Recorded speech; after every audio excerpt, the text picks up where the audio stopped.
Niger is a multi-party republic. In February 2021, Mohamed Bazoum won the presidential election with an estimated 56% of the vote in the second round of voting. He assumed office the following April in the first peaceful transfer of power in the country's history, although the office stayed within the ruling party. International and domestic observers considered both rounds of the presidential election to be peaceful, free, fair, transparent, and inclusive. In 2020 legislative elections, conducted in tandem with the first round of presidential elections, the ruling party won 79 of 171 seats, with 127 seats for the ruling coalition, and opposition parties dividing the remainder. International and local observers found the legislative elections peaceful, free, fair, transparent, and inclusive. The National Police, under the Ministry of Interior, is responsible for urban law enforcement. The Gendarmerie, under the Ministry of National Defense, has primary responsibility for rural security.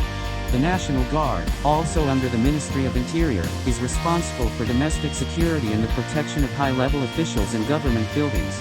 The Armed Forces, under the Ministry of National Defense, are responsible in some parts of the country for internal security. Every 90 days the National Assembly reviews the state of emergency declaration in effect in the Diffa region and in parts of the Talent-Tilaberi regions. Civilian authorities generally maintained effective control over security forces, although at times some soldiers and police acted independently of the command structure, including, on March 31, a foiled coup attempt. There were reports members of the security forces committed abuses.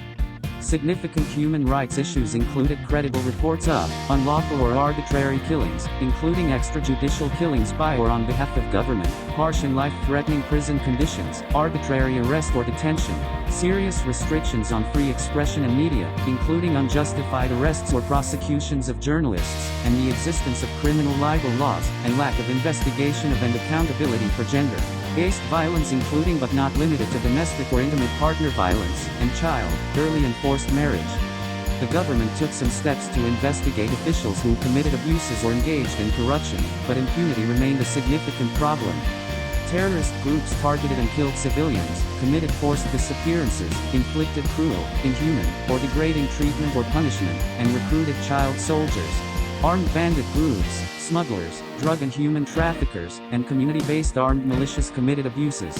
Wary of increasing attacks on its borders as well as spillover from insecurity in Libya, the government participated in campaigns against terrorist groups with the governments of Burkina Faso, Cameroon, Chad, Mali, and Nigeria.